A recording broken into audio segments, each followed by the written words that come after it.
Look at this. Look at this.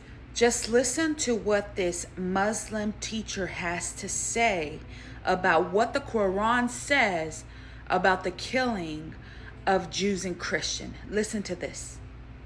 Somebody comes to us and they say, why does your book, meaning the Quran, why does your book say to kill all the Jews and Christians?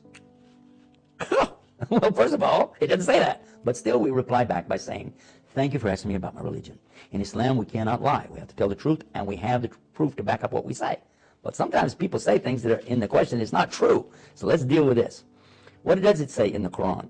Actually, we'll begin with the first instance of this in the Quran in chapter 2, called Surah Baqarah, the cow, verse 190, telling us about fighting.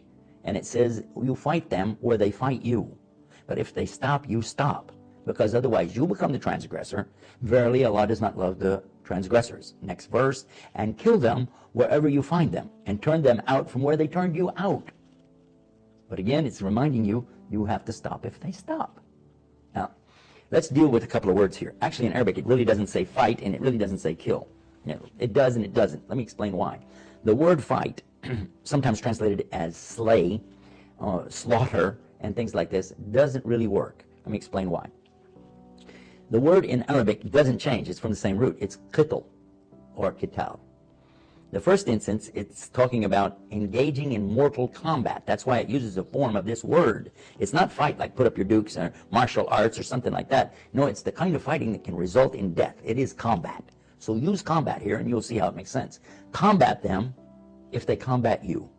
But if they stop, then you stop. Otherwise, you're the transgressor. Move to the next verse. Kill them in combat if they're killing you in combat. But again, if they stop, you have to stop. And it says to turn them out from where they turned you out. Now, this is another key, because nowhere in here so far have we heard anything about Jews and Christians, because it wasn't talking about Jews and Christians. It wasn't talking about Jews and Christians.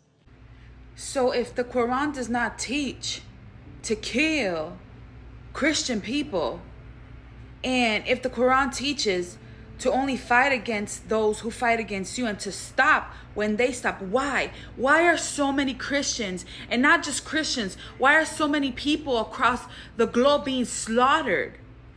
Being slaughtered because of their Christian faith. The Quran doesn't teach this. So what gives you the right to go against your own teachings, your own book that you believe you live by? In the name of what are you doing this then, is what I want to know. The world can no longer stay silent while the innocent blood is shed all over the earth. Enough. Enough.